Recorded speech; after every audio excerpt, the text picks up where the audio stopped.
and I am back to do to finish up my underrated video. Source code. I say this is underrated because this game, Roger Ebert liked this, but I heard not. This gets some good critical notice on IMDb, but then there's some people that just don't get why they're showing the same 8 minutes again and again and again and again and again. The reason they do that is because you see he's going through the same thing again and again and again. This is why I like movies like this and Vantage Point. Vantage Point is the same 15 minutes played 7 or 8 times. This is the same 8 minutes played a couple times, and that is entertaining. Jake Gyllenhaal's performance in here is, I won't go as far as say Oscar-worthy, but still a great-ass performance that deserves to be recognized. This is all in all a great-ass flick that, Duncan Jones did a great job with this movie. Next up, my favorite Christian Bale film, Equilibrium. And I was talking about Kurt Wimmer in my other video. He wrote Law Abiding Citizen, but he directed this. But he also did Ultraviolet with Mila Jovovich. Shit, that Blu-ray is scratched. Wow. But, Equilibrium is just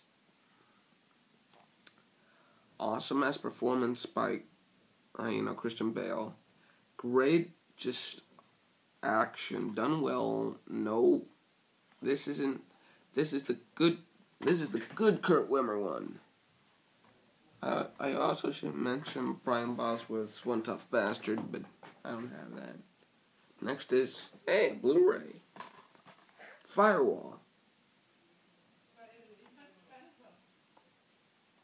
That's scratched because my DVD, I had to, But Firewall, Paul Bettany is an awesome villain. Harrison Ford is... I'm gonna go fetch something. Wait 1 sec.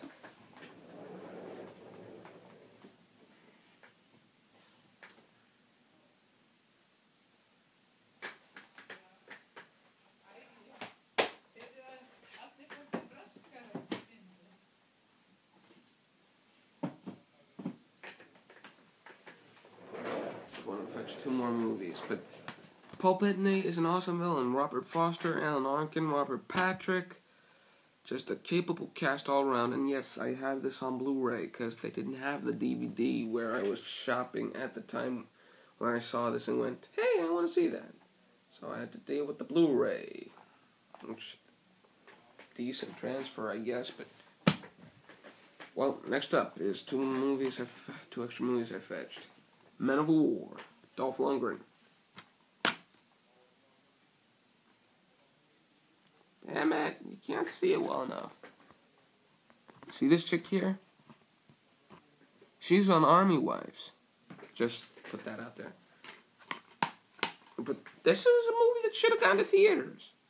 Why they scrapped the fact that this was supposed to go to theaters is fucking bullshit. The guys didn't think that Dolph Lundgren could handle being a good guy in the movie.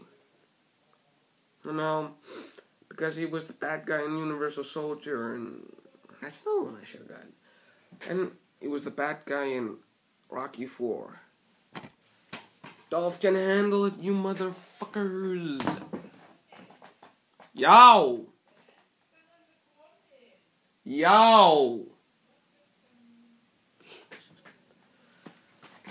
Another back-and-forth banter film that I like.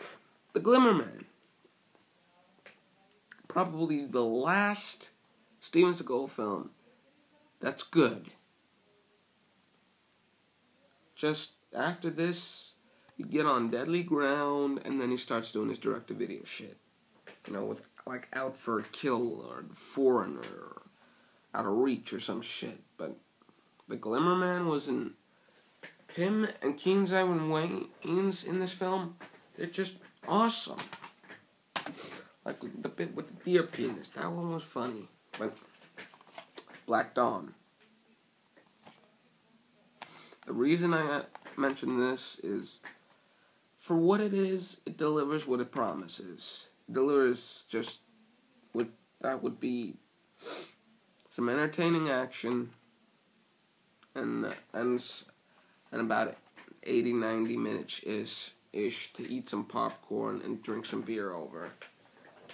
That's all you should want out of a Steven Seagal direct-to-video flick, and that's what you get. Next, Death Sentence.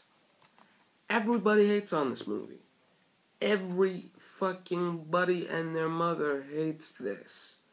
You know why? Because this was supposed to be a sequel to Death Wish. And they compare Kevin Bacon to Charles Bronson. What the fuck? No, Kevin Bacon can do his own thing, for fuck's sake. No, comparing the Bacon to the Bronson is like comparing fucking a carrot to a glass of Jack Daniels, okay? But this is a noteworthy film by itself. James Van did a great-ass job with this. Kevin Bacon, John Goodman.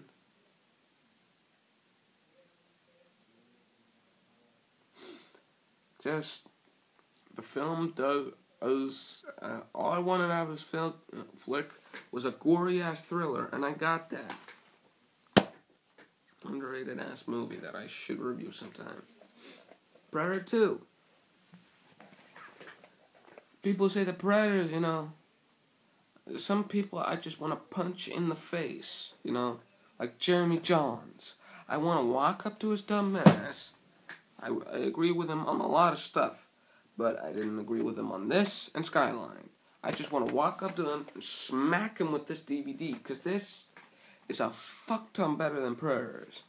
Fuck ton, because there is no Brody. Next, From Dusk Till Dawn 2, Texas Blood Money.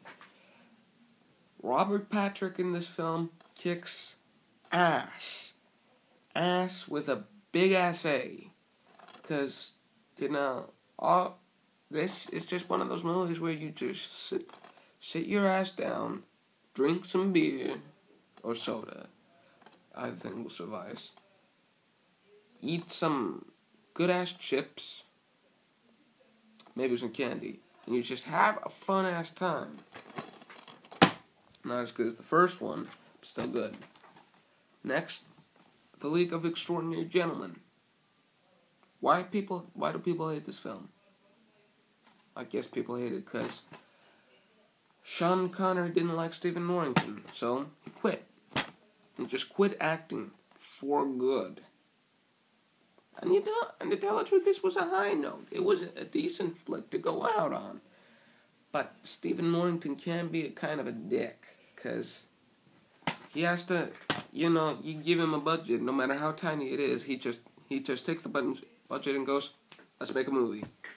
And you have to respect that, and that when he goes into his budget-making mode, you just have to respect it. Next, Hider in the House. Awesome-ass Scary Busey flick. Awesome-ass psycho thriller. This should have gone to a fucking theater. You know, instead of releasing shit like The Possession, release this in a fucking theater. This was a fuck ton better than any of the thrillers I've seen in this year. You know, if you want a scary-ass flick, don't release something like Chernobyl Diaries. Release this again, you dumbass motherfuckers. And finally, Daredevil. I don't get what's so bad about this. Doesn't follow some parts of the source material. Everybody gets pissed when something doesn't follow the fucking source material. But Michael Clark Duncan is dead, so there won't be no Kingpin in Daredevil 2. But Ben Affleck did a bang-up job. Jennifer Garner was okay. You know, most of everything was okay in here, except parts of John Favreau annoyed me. Anyway, this has been my underrated films video. Some underrated flicks. Thanks for watching. I'm the Icelandrobot. I know this was extremely boring, but I'll see you later.